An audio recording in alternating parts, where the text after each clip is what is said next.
Okay, let's start with Maya basics. First lecture हमारा जो था वो बेसिक माया का था। सेकंड में अभी हम बात करेंगे माया के यूज़र इंटरफेस के बारे में। जब आप माया फर्स्ट टाइम स्टार्ट करोगे तो this is the basic typical user interface जो आपको मिलेगा। इनिशियल थोड़ा सा मुश्किल लगता है कि बहुत सारे ऑब्जेक्ट्स हैं, कंपोनेंट्स हैं, तो मेरी जो प्रैक्टिस रही मैं सारे इंटरफेस को एक्सप्रेस नहीं करता क्योंकि फिर थोड़ा सा कंफ्यूजिंग होता है। सो व्हाट आई डू कि कुछ चीज़ें ऐसी हैं जो हम जिस तरह से माया को इस्तेमाल करते जाएंगे हम उनके बारे में जो है तब डिस्कस करते जाएंगे। लेकिन तो बेसिकली स्टार्ट करते हैं, जब हम माया में आते हैं तो सबसे पहले हमारे पास फाइल मेन्यू आ जाता है। दिस कंटेन्स बेसिक मेन्यूज हमारे पास मौजूद हैं, specially first 7 menus. File, edit, create, select, modify, display, window. File के अंदर टिपिकल फाइल वाले ऑप्शंस हैं, एडिट के अंदर एडिटिंग के हिसाब से हैं, और फिर सेलेक्ट के अंदर selecting and then we go on fourth. ठीक है, तो उसके नीचे हमें शेल्फ मिलता है। This is called status bar और shelf bar. To shelf button, shelf bar, जैसा आप दिल करें। टेक्निकली इसका नाम एक्चुअली स्टेटस बार है फॉर वट एवर रीजन्स, क्योंकि एक्चुअली इसमें एक लिहाज से बहुत सारी चीज़ों का स्टेटस पता चलता है कि माया का कैसे काम होता है हमारे पास। स्टेटस से मकसद ये कि जैसे हमने कहा कि माया का मेन्यूज है, लेकिन माया में बहुत सारे ऑप्शंस और बहुत सारे मेन्यूज जो हैं वो अवेलेबल हैं हमारे पास, और बहुत सारे टूल्स हैं, इतने ऑप्शंस हैं कि समटाइम्स उनके ऊपर काम करना जो है हमें काम करने के लिए हमें उन सब चीज़ों को तफसील में जाना पड़ता है। तो वो सब चीज़ें माया में एक साथ अवेलेबल नहीं है, वो एक एक करके हमें विजिबल होती हैं। वो विजिबिलिटी के लिए आप ये जो मेन्यूज देख रहे हो दर हकीकत वो मेन्यूज, इन अदर वर्ड्स आप सिंपली से कि ये मेन्यूज जो हैं वो बदलते रहते हैं। ठीक है, क्यों? क्योंकि माया में इतने ऑप्शंस हैं कि वो ऑप्शंस फिर आप माया जो है वो एक साथ दिखाने की सलाहियत नहीं रखता, तो माया ने मेन्यूज छुपा दिए। अब जब स्टेटस पे आते हैं तो एक्चुअली स्टेटस को एक वजह उसको कहने की ये भी है कि ये बताता है कि ये कौन से मेन्यूज़ नज़र आने चाहिए। इस वक्त मैंने मॉडलिंग की है सेलेक्ट, तो मॉडलिंग से रिलेटेड मेन्यूज़ हैं। जो ही मैं रेगिंग पे जाऊंगा तो मेन्यूज़ चेंज हो गया। यहाँ से फिर मैंने एनिमेशन सेलेक्ट की तो मेन्यूज़ चेंज हो गया। यहाँ से एफएक्स में गए, मेन्यूज़ चेंज हो गए। इस वजह से भी इसको स्टेटस बार कहा जाता है कि स्टेटस बताता है कि आपके कौन से मेन्यूज़ नज़र आपको आने चाहिए। तो जब हम मॉडलिंग में जाएंगे तो आपको मॉडलिंग नज़र आएगा। मोस्टली विंडो तक के मेन्यू सेम है, यहाँ तक वही सेम चीज़ नज़र आ रही है। विंडो के बाद आपको मेन्यूज़ चेंज हो जाएंगे। तो शुरू के जो 7 मेन्यूज़ हैं ये सेम के सेम रहेंगे, उसके बाद मेन्यूज़ हमारे पास चेंज हो जाते हैं। So if I select rigging तो रिगिंग के मेन्यूज़ आ गए। इसकी वैसे टिपिकल शॉर्टकट है हमारे पास F1, F2, F3, F4 और F5। तो if I press F2 modelling, F3 हमारे पास रिगिंग, F4 हमारे पास जो है वो एनिमेशन है, F5 FX पे आ जाता है, सो ऑन सो फोर्थ। ठीक, F1 ऑब्वियसली हेल्प है, तो ये स्टैंडर्ड एक विंडोज़ की है जो तकरीबन हर दूसरे सॉफ्टवेयर में F1 प्रेस करने से आपको हेल्प मेन्यू आ जाता है।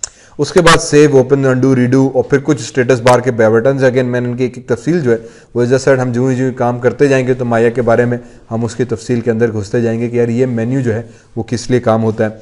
टिपिकली ये माया के अंदर मैंने कहा ना बहुत सारी चीज़ें बनती हैं, तो ये मैं बताता है कि कौन सी चीज़ आप माया में सेलेक्ट कर सकते हो, कौन सी चीज़ सेलेक्ट नहीं कर सकते। किसी लॉक करना, अनलॉक करना, ऑब्जेक्ट की एक्सिस पे काम करना, आउटपुट रेंडरिंग जो हमने थोड़ी सी बात की थी, ये कुछ उसके बटन्स हैं, और यूज़र इस वक्त कौन सा लॉगिन किया हुआ है वगैरह वगैरह, उसकी डिटेल्स हमारे पास यहाँ पे विजिबल है। उस स्टेटस बार के नीचे हमारे पास कहलाता है shelf. This just behaves like a shelf. जिस तरह से हम मोस्ट कॉमन टूल्स या बुक्स हो गए वो अपने सामने शेल्फ पे स्टैक करते आते हैं, तो ये वो मेन्यू बार है जिसके अंदर बेसिकली बहुत सारे ऑप्शंस अवेलेबल हैं, बहुत सारे टूल्स अवेलेबल हैं। तो ये सामने एज अ शेल्फ के तौर पे पढ़ें कि ये वो कॉमन टूल्स हैं जो आप बार बार इस्तेमाल करोगे। तो बजाय इन मेन्यूज़ को, इन टूल्स को एक्चुअली हम यहाँ से एक्सेस कर सकते हैं कि पहले फॉर एग्जाम्पल क्रिएट में गए, फिर पॉलीगॉन में गए, फिर मैं स्फीयर पे क्लिक करूं तो मुझे 3 दफ़ा क्लिक करना पड़ा। वहीं पे पॉलीगॉन मेन्यू के अंदर एक ही दफ़ा शेल्फ पे सामने सामने चीज़ पड़ी है, आपने उठाई और क्रिएट की, तो काम करना ज़रा सा आसान हो जाता है। इसी तरह से फिर इसके अंदर मुख्तलिफ टूल्स हैं जो मुख्तलिफ मेन्यूज़ में से निकाल कर माया ने यहाँ पे आपके कन्वीनियंस के लिए रखें ताकि आप उनको आराम से इस्तेमाल कर सको और आपको मुख्तलिफ मेन्यूज़ में जाके ढूंढना उनको ना पड़े। ऑब्वियसली फिर शेल्फ भी बहुत सारी बनी हुई हैं ताकि आप उसको जो है अपने हिसाब से यूज़ करो। अगर आप एनिमेशन पे हो तो एनिमेशन में आप कर सकते हो। इसके के बाद रेंडरिंग में है तो आप रेंडरिंग में उसके टूल्स आ जाते हैं हमारे पास, लाइटिंग, मटेरियल, टेक्सचरिंग के हिसाब से आप उसके ऊपर भी काम कर सकते हो। इसी तरह से हमारे पास जो है वो बहुत सारे शेल्फ आते हैं, लेकिन हम अपना कस्टम शेल्फ भी बना सकते हैं। इन अदर वर्ड्स के यस, और ये कस्टम शेफ ब्लैंक है और कुछ और टूल्स या विंडोज़ हमने की हुई है, ऑप्शंस किए हुए हैं, प्लगइन्स किए हुए हैं, तो उनके भी शेल्फ्स अपने हिसाब से आते हैं। या आप अपने प्रोजेक्ट पे काम कर रहे हो तो मैं अपने बटन आराम से अपना शेल्फ भी बना सकते हैं, जो आगे चल के हम खुद से अपने शेल्फ करेंगे, ताकि हमें एक्चुअली याद रहे कि कौन सा टूल जो मैं यूज़ कर रहा हूँ एक्चुअली वो टूल है, बाकी जिसको हम इस्तेमाल नहीं कर रहे हैं उसको रखने का कोई फ़ायदा नहीं है। सो बहरहाल बहुत कॉमन, बड़ा ज़बरदस्त एनवायरनमेंट हमें प्रोवाइड करता है शेल्फ की वजह से। फिर इसके नीचे हम आ जाए तो हमारे पास टूल बॉक्स आ जाता है। This contains 6 major tools: select tool, select lasso, paint tool, move tool, rotate tool and scale tool. ये 6 सबसे ज़्यादा कॉमनली इस्तेमाल किए जाने वाले टूल्स हैं, और इनको भी अगर हम ब्रेक करें तो उसमें से सेलेक्ट, मूव, रोटेट, स्केल, ये 4 सबसे ज़्यादा कॉमनली इस्तेमाल किए जाने वाले टूल्स हैं। किस तरह इस्तेमाल होते हैं, क्या होते हैं, मैंने कहा आगे आगे ऐसे ऐसे करते जाएंगे, उनके ऊपर आ जाते हैं। इसी के नीचे एक्चुअली व्यू पोर्ट्स के हिसाब से आता है कि आपको किस तरह से व्यू पोर्ट्स को मैं मुख्तलिफली चेंज कर सकूं। मैं अगेन इसके ऊपर भी आगे चल के हम बात करेंगे। तो ये स्टेटस बार, टूल बॉक्स आ गया, शेल्फ हो गया, स्टेटस बार हो गया, मेन्यू हो गया। इसके अगर मैं राइट पर आऊं तो यहाँ पे फिलहाल जो मुझे नजर आ रहा है चैनल बॉक्स है। अगेन ये तब्दील होता रहेगा डिपेंडिंग कि आप क्या काम कर रहे हो, डिफरेंट मेन्यूज, डिफरेंट सिस्टम्स आते रहते हैं, यहाँ पे डिफरेंट ऑप्शंस आते रहते हैं। इस वक्त चैनल बॉक्स है, इट कंटेन्स बेसिक प्रॉपर्टीज की, जिस ऑब्जेक्ट पे आप काम कर रहे हो उसकी ट्रांसलेट, रोटेट, स्केल वैल्यूज के हिसाब से बेसिक प्रॉपर्टीज यहाँ पे लिस्ट हो जाती है, इनको हम चेंज कर सकते हैं। लेकिन जैसा हमने कहा कि ये वो मेन्यूज हैं जो बार बार तब्दील होते रहते हैं, चेंज होते रहते हैं, तो इनके बारे में हम जो ही तब्दील होते रहेंगे, चेंज आते रहेंगे, इस्तेमाल करते रहेंगे, थोड़ा थोड़ा हम पढ़ते रहेंगे ताकि चीज़ को हम आराम से समझ सकें। सारी एक साथ अगर हम चीज़ें की तो कुछ चीज़ पहले नहीं पड़ती। बहरहाल तो ये मेन्यूज भी हमारे चेंज होते रहते हैं। As a said, top menus भी चेंज होते रहते हैं। These menus can also contain lots of things. तो हमें कुछ चीज़ों पे नज़र रखनी पड़ती है कि यार हम क्या कर रहे हैं, किस चीज़ पे काम कर रहे हैं, और उसके हिसाब से फिर हम उसके ऊपर बात करते हैं। उसके बाद जो सबसे नीचे अगर हम आ जाए तो ये status line, time slider line आता है। यहाँ पे हम एनिमेशन को इस्तेमाल करते हैं कि जिसमें हम टाइम को स्लाइड करके एनिमेशन के ऊपर बात की जाती है। रेंज स्लाइडर, जिस पर रेंज के ऊपर काम किया जाता है कि आपने कितनी एनिमेशन, कितनी फ्रेम्स नजर आनी चाहिए, एनिमेशन के हिसाब से इन सारे बटन्स का इस्तेमाल होता है। ये स्क्रिप्टिंग कमांड लाइन कहलाती है, जिसके ऊपर एक्चुअली आप कमांड लिख के, स्क्रिप्ट लिख के, कोड लिख के माया को कुछ इंस्ट्रक्शंस देते हैं और माया वो चीज़ आपके सामने परफॉर्म कर देता है।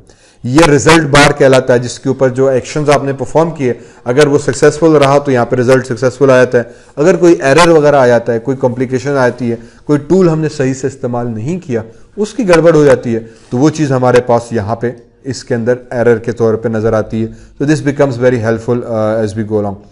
उसके बाद आखिरी का जो बार नजर आता है इसको हम हेल्प बार कहते हैं, टूल टिप बार भी कहते हैं। बेसिकली जिस टूल के ऊपर आप कर्सर होवर करोगे तो उसकी इंफॉर्मेशन, उसको इस्तेमाल करने का तरीक़ेकार एक्चुअली नीचे यहाँ पे आ जाता है। तो अगर मैंने कर्सर फॉर एग्जांपल एक्सट्रूड पे क्लिक किया हुआ इस वाले के ऊपर, तो उसकी इंफॉर्मेशन कि ये एक्सट्रूड टूल है और इस टूल का काम क्या है वो एक्चुअली नीचे यहाँ पे नजर आता है। इसी तरह से हर ऑब्जेक्ट के ऊपर की जो टूल टिप है वो हमें नीचे यहाँ पे नजर आती है कि यार वो क्या करने जा रहा है, उसके बारे में उसकी इंफॉर्मेशन, उसकी तफसीलात वगैरह यहाँ पे आती है। तो for a new person this becomes again very helpful with that. ठीक, तो ये इसका थोड़ा सा बेसिक ब्रेकडाउन हुआ। फाइल मेन्यू हुआ, शेल्फ हुआ, टूल बॉक्स हुआ, time slider, range slider, command line, ये कुछ चीज़ें जो हम रिकरेंटली बार बार इनका नाम लेते रहेंगे। चैनल बॉक्स हुआ, मॉडलिंग में टूल सेट हुआ, एट्रीब्यूट एडिटर हुआ, ह्यूमन आई के कंट्रोल्स हुए। दीज आर अगेन मेन्यूज जो कि आगे चल के मैंने कहा और भी इसमें आते रहते हैं, तब्दील होते हैं, हम चेंज करते हैं, स्विच करते रहते हैं, और इनका इस्तेमाल किस तरह से क्या हम वक्तन फ़वक्तन करते रहेंगे और आपको फिर बात समझ में आ जाएगी क्या चीज़ होती है।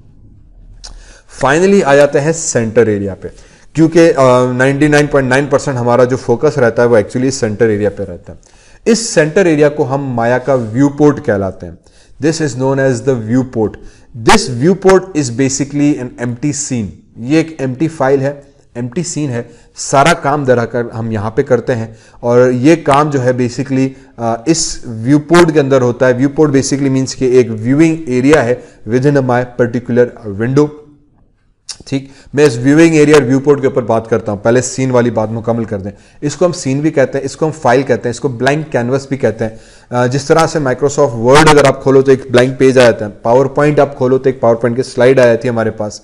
तो यहां पे माया में एक ब्लैंक एरिया आता है, इस जगह पे हम सारा काम करते हैं। वर्ड की फाइल का एक सर्टन एरिया है हमारे पास। वर्ड की फाइल का एक स्पेसिफाइड हाइट एंड विड्थ होती है, पावर पॉइंट की हाइट एंड विड्थ होती है स्पेसिफाइड। लेकिन माया के अंदर इस पर्टिकुलर सीन की कोई लिमिट नहीं है। This is known as empty void. एक खला है, खाली स्पेस है जिसकी कोई लिमिट नहीं है। आप इसमें पूरी दुनिया का मॉडल अगर सिस्टम सपोर्ट करे तो वो भी हम बना सकते हैं, और सिंपल एक छोटी सी चेयर बना के भी दिखा सकते हैं, हमारी मर्जी, इसकी कोई लिमिट नहीं है। ये एम्प्टी खला है, जो ग्रे एरिया नजर आ रहा है ना, आप पूरा मॉडल से भर सकते हो, और ये बेसिकली चलता जाएगा, फाइल बड़ी होती जाएगी, ये आप छोटी कर दो बड़ी कर दो, आपकी मर्जी। This is an empty space. ठीक, उस एम्प्टी स्पेस के ऊपर ये जो ग्रिड नजर आ रही है, this grid actually marks the starting point, कि यहां से x और y और 0 में से हमने एक्चुअली अपनी स्पेस को स्टार्ट किया है, यहां से हमने काम करना शुरू करना है, फिर खत्म कहां पे करना है आपकी मर्जी। ये वो x, y और z के हिसाब से 0 0 0 कोऑर्डिनेट्स को रिप्रेजेंट करता है कि माय वैल्यू इज 0 0 0 हियर, यहां पे मैंने काम करना है। अब फिर यहां से आगे मैं किस तरफ बढ़ रहा हूं, किस तरफ जा रहा हूं, वो हमारे ऊपर है, वो हमारी डिस्क्रिप्शन के हिसाब से पूरी चीज आ जाती है। ठीक है, ये हमारे पास बेसिकली व्यू पोर्ट का एरिया था, जितना मॉडल काम किया उस पर आ जाता है। अब व्यू पोर्ट और सीन क्या हुआ वो फिर हम अगले लेक्चर में कैमरा, व्यू पोर्ट्स और पर्सपेक्टिव के ऊपर हम बात करेंगे। Thank you.